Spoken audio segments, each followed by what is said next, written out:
Good evening friend. Last lecture में मैंने democratic का कंप्लीट किया था, उसके आगे का मैं कंप्लीट करती हूँ। ओके, फर्स्ट टॉपिक है मेरा रिपब्लिक। रिपब्लिक का मीनिंग होता है गणतंत्र। ओके, अब देखिए कि जो हमारी लोकतांत्रिक राज्य व्यवस्था है उसमें लोकतांत्रिक राज्य व्यवस्था में दो प्रकार के सिस्टम होते हैं। पहला होता है राजशाही और दूसरा होता है गणतंत्र। जो राजशाही होता है उसमें क्या होता है कि उसमें जो हेड ऑफ द स्टेट होता है वो हेड ऑफ द स्टेट जो डायरेक्ट पीपल के थ्रू इलेक्टेड नहीं होता, वो उत्तराधिकार के थ्रू बनते हैं, जैसे कि आपकी ब्रिटेन में व्यवस्था है। लेकिन जो हमारा गणतंत्र में ये व्यवस्था होती है कि जो हेड ऑफ द स्टेट होते हैं वो डायरेक्ट पीपल के थ्रू डायरेक्ट या इनडायरेक्ट इलेक्टेड होते हैं। ओके, तो जो हमारा भारत है, जो हमारे भारत के प्रेसिडेंट है, जो हमारे स्टेट के हेड है, तो ये जो होते हैं इनका इलेक्शन जो होता है इनडायरेक्ट इलेक्शन होता है। तो हमारे यहाँ कैसी व्यवस्था है? गणतंत्रात्मक व्यवस्था, रिपब्लिक व्यवस्था है हमारे यहाँ। ठीक है, अब रिपब्लिक का मीनिंग क्या होता है? रिपब्लिक के दो मीनिंग होते हैं। पहला होता है कि रिपब्लिक का पॉलिटिकल सोवरेन और सेकंड होता है कि privilege class of Singh. Political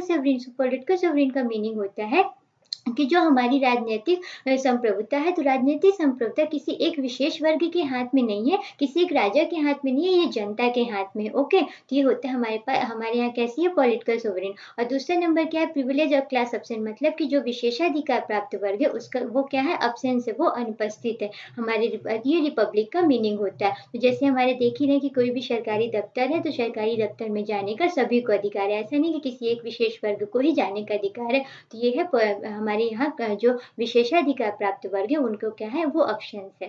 ठीक है, तो ये रिपब्लिक। Second, justice. जस्टिस का मीनिंग होता है न्याय। तो हमारे जो संविधान है, तो हमारे संविधान में न्याय तीन प्रकार के दिए गए: सोशल जस्टिस, इकोनॉमिकल जस्टिस और पॉलिटिकल जस्टिस। ये क्वेश्चन भी आ सकता है कि जस्टिस कितने प्रकार के हैं। ठीक है, तो पहले सोशल जस्टिस। सोशल जस्टिस जो है इसमें क्या होता है? Equal treatment of all. It means कि जो है सभी के साथ जो है समान उपचार किया जाएगा। जैसे कि हमारे संविधान में दिया गया है कि हम धर्म, मूल, वंश, जाति, लिंग के आधार पर किसी के साथ भी भेदभाव नहीं करेंगे, सभी के साथ हम क्या करेंगे? समान व्यवहार करेंगे, हम सभी के साथ इक्वल ट्रीटमेंट करें। इकोनॉमिकल जस्टिस का मीनिंग होता है no discrimination on the basis of wealth. It means कि हम जो है वेल्थ के अकॉर्डिंग किसी के भी साथ किसी जो है भेदभाव नहीं करेंगे, किसी के साथ डिस्क्रिमिनेशन हम नहीं करेंगे। जैसे कि यहाँ पास अनिल अंबानी या कोई गरीब व्यक्ति हो, तो हम ऐसा नहीं करेंगे कि अनिल अंबानी है तो हम उन्हें ज़्यादा अधिकार दे देंगे, उन्हें हम न्याय दे देंगे, हमको यदि कोई गरीब व्यक्ति है तो हम उनको न्याय नहीं देंगे, ऐसा नहीं है। हमारे यहाँ इकोनॉमिकल जस्टिस है, हम सभी के साथ जो है समान रूप से न्याय करते हैं। तो हमारे यहाँ कोई भी ऐसा नहीं है कि हम वेल्थ के अकॉर्डिंग किसी के साथ न्याय करें और किसी के साथ न्याय न करें। फिर हमारे यहाँ पॉलिटिकल जस्टिस है, मतलब कि equal political right to all. It means कि सभी को जो है राजनीतिक अधिकार प्राप्त करने का समान अधिकार है। जैसे कि कोई भी व्यक्ति है, उसे अपनी सरकार तक अपनी बात पहुंचानी है, सरकार तक अपनी बात कहनी है, या फिर किसी भी सरकारी दफ्तर में जाना है, तो सभी को समान अधिकार है, सभी व्यक्ति जा सकते हैं, सभी व्यक्ति अपनी बात को सरकार तक पहुंचा सकते हैं। ऐसा नहीं है कि कोई जो है बड़ा है तो वो किसी के पास ज्यादा अधिकार है, किसी के पास कम अधिकार है, तो ऐसे कंडीशन हमारे संविधान में नहीं है। Okay, third, liberty. लिबर्टी जो है, और ये जो आपके तीनों थे, आपके जो थे, सोशल जस्टिस हो गया, इकोनॉमिकल जस्टिस हो गया, पॉलिटिकल जस्टिस, ये कहाँ से आए हैं? ये रूसी क्रांति से आए हैं। ओके, फिर लिबर्टी का मीनिंग होता है स्वतंत्रता। स्वतंत्रता मतलब हमारे यहाँ जो है रोक टोक की जो है अब्सेंस, अनुपस्थित। हम किसी की स्वतंत्रता का हनन नहीं कर सकते, किसी की स्वतंत्रता में हम रोक टोक नहीं कर सकते। अब कैसी स्वतंत्रता हमारे संविधान में दी गई है? तो हमारे संविधान में जो है liberty of thought, faith, worship etcetera, ऐसी स्वतंत्रता दी। मतलब कि हमारे बोलने की अभिव्यक्ति है, विश्वास करने की है, अगर किसी पे विश्वास कर सकते हैं, वर्शिप कर सकते हैं, कहीं भी घूम सकते हैं, तो हमें ये स्वतंत्रता प्राप्त है। लेकिन स्वतंत्रता के साथ साथ हमारे और इन स्वतंत्रताओं का यदि हनन होता है तो हमें कानून के पास जाने का भी अधिकार है।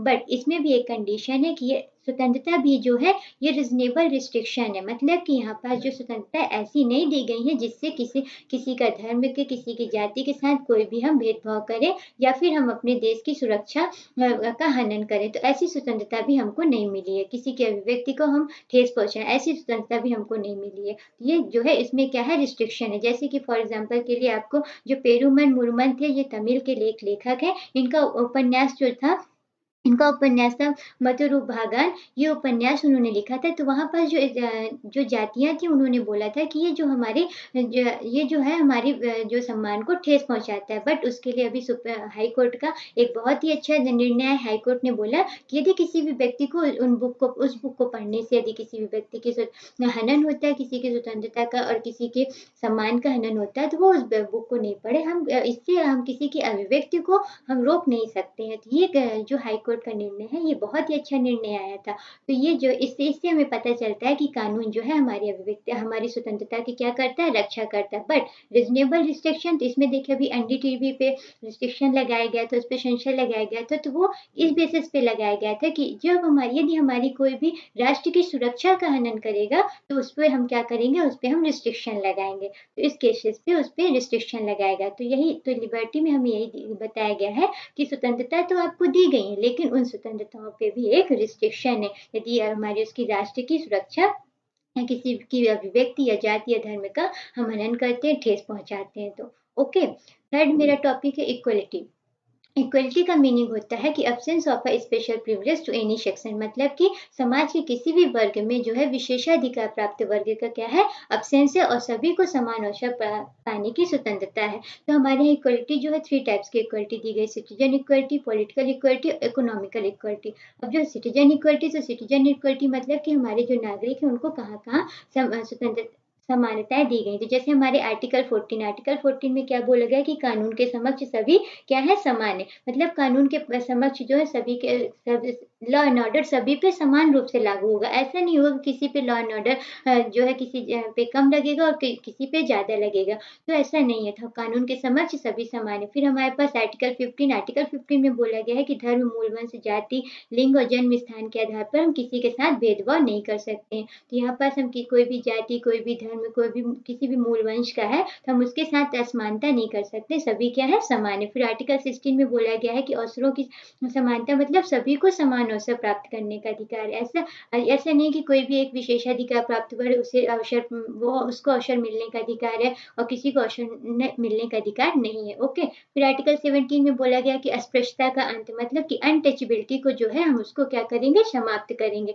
जो हमारे प्राचीन समय से का जो अस्पृश्यता चली आ रही, छुआछूत की जो भावना चली आ रही है, उसे हम दूर करें, क्योंकि हमें अपने समाज में क्या है, समानता लानी, जिससे सभी एक दूसरे के प्रति समान व्यवहार करें। फिर आर्टिकल 18 में बोला गया कि उपाधियों का अंत, मतलब कि जो उपाधियाँ ली जाती थी पहले, आपने हिस्ट्री में ही पढ़ा होगा कि राजा महाराजा उपाधि लेते थे, जैसे चक्रवर्ती, सम्राट, ऐसी एक्सेट्रा उपाधि ले लेते थे। उन उपाधियों का क्या करेंगे, हम अंत करेंगे। ऐसी उपाधियाँ हम नहीं देंगे, क्योंकि इससे क्या होता है, समाज में असमानताएं आती है। बट यहाँ पर एक्सेप्शन है कि जैसे जो सेनाओं में दी जाती है उपाधियाँ, तो बट वो उपाधियाँ इसलिए दी जाती हैं क्योंकि उससे जो है हम कुछ सीखने का, हमारे अंदर कुछ करने का जज्बा है। तो वो उपाधियाँ जो हमारे समाज में असमानता नहीं लाती, बल्कि वो हमारे समाज में जो हमारे बच्चे हैं, वो उन उपाधियों को देखकर सीखने का उनके अंदर जज्बा आता है कि हम भी कुछ ऐसा करें, हम भी अपने देश के लिए कुछ ऐसा कार्य करें जिससे हमें भी वो मेडल मिले। तो ये जो है हमारे देश में जो बच्चों को ये उत्साह, उनके अंदर उत्साह लाने के लिए, नागरिक के अंदर उत्साह लाने के लिए उपाधियाँ